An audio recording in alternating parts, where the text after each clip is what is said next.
ഇന്നത്തെ എപ്പിസോഡിൽ അവിടെ ഇവിടെയൊക്കെ കുറ്റം പറച്ചിലും ബഹളവും വഴക്കവും കുത്തുവാക്കും ഒക്കെ നടക്കുന്നുണ്ടെങ്കിലും ഒരു നന്മമരമാണെന്നൊന്നും ഞാൻ പറയുന്നില്ല. പക്ഷേ അനീഷിൻ്റെ വാക്കുകൾ, അനീഷിൻ്റെ പ്രസൻസ് പലർക്കും ആശ്വാസം നൽകുന്നുണ്ട്. അത് തന്നെ വലിയൊരു കാര്യമാണ്. തുടക്കത്തിൽ ഏറ്റവും കൂടുതൽ ഗെയിം കളിച്ചൊരു കണ്ടസ്റ്റൻ്റാണ്, എല്ലാവരും വെറുപ്പിച്ചൊരു കണ്ടസ്റ്റൻ്റാണ്. ഇതിപ്പോൾ അവസാന ഘട്ടത്തിൽ എല്ലാവർക്കും ഒരു ആശ്വാസമായി മാറാനായിട്ട് ഇപ്പോൾ എന്താ പറയുക, ഒന്ന് തോള് ചായ്ക്കാൻ അനീഷിൻ്റെ തോള് മാത്രമേ ഉള്ളൂ. ആ ഒരു അവസ്ഥയിലാണ് കേട്ടോ ലൈവ് പോകുന്നത്. നമുക്ക് വീഡിയോയിലേക്ക് പോകാം. ആദ്യമായിട്ട് കാണുന്ന പ്രേക്ഷകരാണെങ്കിൽ കൂടുതൽ ബിഗ് ബോസ് ലൈവ് അപ്ഡേഷനായിട്ട് ചാനൽ സബ്സ്ക്രൈബ് ചെയ്യാം. ഇന്ന് അല്പസമയം മുമ്പ് കണ്ട ഒരു കാഴ്ചയാണ്. ആര്യം മേക്കപ്പ് റൂമിൽ ഇരിക്കുകയാണ്, നെയിലെന്തോ കട്ട് ചെയ്യാണ്, താഴെ ഇരുന്നിട്ട് കാര്യങ്ങളൊക്കെ എന്തൊക്കെയോ വിഷമം ആര്യനുണ്ട്. ആര്യൻ എല്ലാവരും നിന്ന് ഒതുങ്ങി മാറിയൊക്കെ നിൽക്കുന്നതായിട്ട് കാണുന്നുണ്ട്.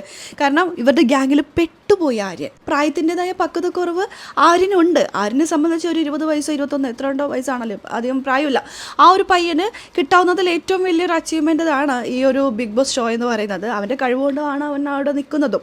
പലപ്പോഴും ഇമ്മെച്യൂരിറ്റി ഫീൽ ചെയ്യാറുണ്ട്. അതുകൊണ്ട് തന്നെ കാട്ടിക്കൂട്ടുന്ന കോപ്രായങ്ങളൊക്കെ നമുക്ക് ഇറിറ്റേഷൻ തോന്നാറുണ്ടായിരുന്നു. ആര്യൻ അനീഷിനെയായിരുന്നു ഏറ്റവും കൂടുതൽ ഇറിറ്റേറ്റ് ചെയ്തുകൊണ്ടിരുന്നത്. ഇപ്പോൾ ഇതാ ആര്യൻ വിഷമിച്ചിരിക്കുന്നത് കണ്ടിട്ട് ആര്യൻ്റെ മനസ്സ് മനസ്സിലാക്കി ആര്യൻ്റെ അടുത്തേക്ക് പോയിരിക്കുകയാണ് കേട്ടോ. താഴെ തന്നെയാണ് അനീഷും ഇരിക്കുന്നത്. എന്നിട്ട് ചോദിക്കണം, ഓരോ കാര്യങ്ങൾ ചോദിച്ച് മനസ്സിലാക്കുന്നു. ആര്യന് ഒരുപാട് വിഷമങ്ങളുണ്ട്, അതൊക്കെ പറയാണ്. 3 ക്യാപ്റ്റനായി, 3 പേര് ഒരുമിച്ച് ക്യാപ്റ്റനായി ബിഗ് ബോസ് പറഞ്ഞപ്പോൾ അത് 7ൻ്റെ പണിയാണോ എന്താണോ നമുക്കറിയില്ല. നമ്മൾ ആ ക്യാപ്റ്റനായി, പക്ഷേ അത് കഴിഞ്ഞപ്പോഴാണ് മനസ്സിലാവുന്നത് 7ൻ്റെ പണിയാണ്. 3 പേര് 3 ക്യാരക്ടറാണ്.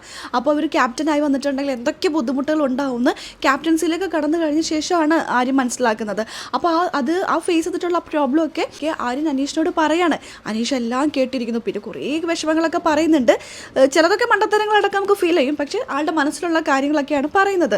ഇതെല്ലാം കേട്ടിരുന്ന് കഴിഞ്ഞ ശേഷം അനീഷ് പറയുന്നുണ്ട്, ഇപ്പോൾ കുറച്ച് ആശ്വാസം തോന്നുന്നുണ്ടോ, എന്നാൽ ഞാൻ പോയിക്കോട്ടെ എന്ന്. ആരും പറയുന്നുണ്ട്, അനീഷേട്ടാ നിങ്ങളിപ്പോൾ ചെയ്തത് വളരെ വലിയ കാര്യമാണ്. എനിക്കിപ്പോൾ ഭയങ്കര മനസ്സിന് എന്തോ ഒരു ഇത് കിട്ടിയ പോലെ തോന്നുന്നു. എന്താണെന്നൊന്നും പറയില്ല, എനിക്കെന്തോ ഇത് കിട്ടിയ പോലെ തോന്നുന്നു.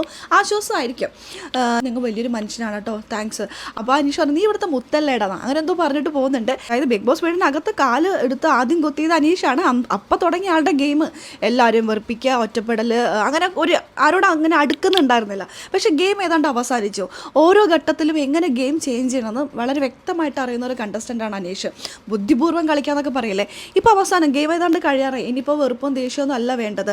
ടിക്കറ്റ് ടു ഫിനാലയിൽ ആ ഒരു അവസാന ഘട്ടത്തിൽ 2 ആഴ്ച മാത്രമുള്ളപ്പോൾ എങ്ങനെയാണ് ഓരോ കണ്ടസ്റ്റൻറ്റിനോട് പെരുമാറേണ്ടതെന്നും അവർക്ക് ആശ്വാസം പകരേണ്ടതെന്നും വളരെ വ്യക്തമായി അറിയുന്നത് കൊണ്ട് തന്നെ ആയിരിക്കും അനീഷ് ഇപ്പോൾ അത്തരത്തിൽ പെരുമാറുന്നതും എല്ലാവരുടെയും പ്രീതി പിടിച്ചു പറ്റുന്നതും. ഗെയിം മാത്രമല്ലല്ലോ, എല്ലാവരും പച്ചയായ മനുഷ്യരല്ലേ. അങ്ങനെ വെറുത്ത് എല്ലാവരും ഇപ്പോൾ അനീഷിൻ്റെ അടുത്തേക്ക് എത്തിയിരിക്കാട്ടോ. അവർക്ക് മനസ്സ് തുറന്ന് എന്തെങ്കിലും സംസാരിക്കാൻ, അവരുടെ സങ്കടങ്ങൾ പറയാൻ ഇപ്പോൾ അനീഷിൻ്റെ തോള് മാത്രമേ ഉള്ളൂ എന്ന് ചായാനായിട്ട്. അത്തരത്തിലാണ് കേട്ടോ ലൈവ് പോകുന്നത്. നോക്കാം, ഇനി 2 ആഴ്ചയുള്ളൂ. ലാലേട്ടൻ ഇപ്പോൾ വന്നിട്ടുണ്ടാവും, ഷൂട്ട് സ്റ്റാർട്ട് ചെയ്തിട്ടുണ്ടാവും. എന്തൊക്കെയായിരിക്കും നടക്കുക, ആരൊക്കെ എയറിൽ കയറും, എല്ലാം നമുക്ക് വരുന്ന ദിവസങ്ങളിൽ കാത്തിരുന്ന് തന്നെ കാണാം. അപ്പോൾ ലൈവ് അപ്ഡേഷൻ നമ്മുടെ ഈ ചാനലുണ്ടാവും കേട്ടോ. ആദ്യമായിട്ട് കാണുന്ന പ്രേക്ഷകരാണെങ്കിൽ കൂടുതൽ ബിഗ് ബോസ് ലൈവ് അപ്ഡേഷനായിട്ട് യൂട്യൂബ് ചാനൽ സബ്സ്ക്രൈബ് ചെയ്യുക.